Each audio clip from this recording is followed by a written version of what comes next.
오늘의 듣는 묵상은 야고보서 2장 18절 19절의 말씀입니다. 어떤 사람은 말하기를 너는 믿음이 있고 나는 행함이 있으니 행함이 없는 내 믿음을 내게 보이라. 나는 행함으로 내 믿음을 내게 보이리라 하리라. 내가 하나님은 한 분이신 줄을 믿느냐? 잘 아는도다. 귀신들도 믿고 떠느니라. 아멘. 모든 성경 가운데 가장 명시적으로 그리스도인이 어떻게 살아야 하는지 그 윤리적인 실천 의무를 강조하고 있는 책이 바로 야고보서입니다. 그리스도인은 믿음의 고백을 통해 의롭다함을 받는 구원에 이르게 됩니다. 그러나 그것은 입술의 고백만으로 믿음을 증명할 수는 없는 것입니다. 특별히 오늘 본문은 행함이 없는 믿음의 허구에 대해 말하며 행함으로 입증되는 참된 믿음에 대해서 설명하고 있습니다. 함께 읽지는 않았지만 14절에서는 만일 믿음이 있노라 하고 행함이 없으면 무슨 이익이 있으리요? 그 믿음이 능히 자기를 구원하겠느냐라고 두 개의 질문을 던집니다. 여기서 두 질문의 대답은 모두 아니다입니다. 즉 어떤 사람이 믿음을 가지고 있다고 말로는 강조하지만 실제로 그에게 있어 그 믿음에 걸맞는 행함이 없다면 그것은 그의 구원을 위해 아무런 소용이 없다는 의미입니다. 믿음은 행함이 없이 존재할 수 없기 때문입니다. 본문에서 행함에 해당하는 단어 에르가는 에르곤의 복수입니다. 그런데 사도 바울은 데살로니가전서 1장 3절에서 믿음의 역사라는 말을 사용하는데 여기서 역사로 번역된 단어가 바로 행함으로 번역된 단어 에르곤이었습니다.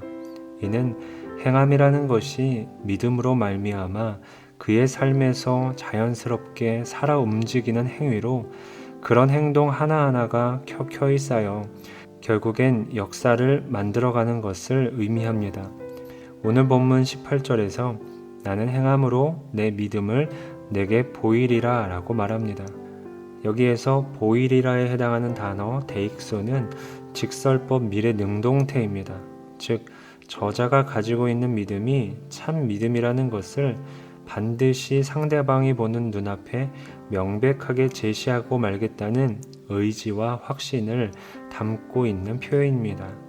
다시 말해 자신의 믿음을 타인에게 인정받는 일은 매우 어려운 일이지만 동시에 그리스도인이 포기하지 않고 지켜내야 하는 일임을 본문은 분명하게 표현하고 있습니다. 행함이 없는 믿음에 대해 19절에서는 귀신들의 믿음에 비교하고 있습니다. 내가 하나님은 한 분이신 줄을 믿느냐? 잘 아는도다. 귀신들도 믿고 떠느니라 라고 말합니다. 한 분 하나님이 존재하신다 라는 이 귀신들의 고백은 신명기 6장 4절에서 유대인들이 쉐마라고 부르며 늘 고백하는 내용입니다. 야고보가 이것을 말함은 유일신 사상을 비판하기 위함이 아니라 귀신들도 하나님이 한 분이심을 인정하고 있다는 것을 말하기 위함입니다. 즉 하나님이 한 분이심을 인정하는 것만으로는 구원을 얻지 못하는 것이기 때문에 그가 참된 믿음을 가졌다고 말할 수 없는 것입니다. 이처럼 귀신들도 하나님의 존재를 인정하고 매우 크게 두려워하고 있습니다. 신약 여러 곳에서 귀신들이 하나님에 대한 믿음을 표현하는 것을 찾아볼 수 있습니다. 이 사실들을 종합해보면 참된 믿음을 가지고 있지 않는 자는 귀신처럼 하나님의 존재에 대한 믿음도 있고 그에 대한 두려움도 있지만 그의 뜻을 행하는 데에는 조금도 관심이 없다는 사실을 확인할 수 있습니다. 야고보 사도는 행함이 배제된 믿음만으로는 구원이 불가능하다는 것을 지금 귀신의 믿음을 통해 증명하고 있는 것입니다. 사랑하는 성도 여러분, 성경을 보면 하나님께서는 천국과 영생의 진리를 전하실 때에 반드시 그들의 삶을 통해 경험하게 하셨습니다. 구약을 보면 하나님께서 이스라엘과 언약을 맺으실 때 단지 말씀만이 아니라 출애굽이라고 하는 구체적인 행동을 통해 그 사랑을 확증하고 이후에도 그 사실을 기억하게 하셨습니다. 신약에서도 마찬가지입니다. 예수님은 하나님 나라를 선포하신 후에도 여러 표적으로 증거하셨고 모든 언약과 약속이 이루어졌음을 십자가를 지심으로 증명해 보이셨습니다. 그러니 입술의 고백만으로 주여 주여 하는 자가 아니라 말씀대로 행하는 자가 천국에 들어갈 수 있을 것이다 라고 말씀하셨고, 세상 역시 성도들이 서로 사랑하는 모습을 보일 때 비로소 그리스도의 제자임을 인정할 것이라고 말씀하셨던 것입니다. 따라서 우리는 단지 입으로만 회개하며 신앙 고백할 것이 아니라 자신의 삶을 통해 그에 합당한 열매를 맺는 자가 되어야 합니다.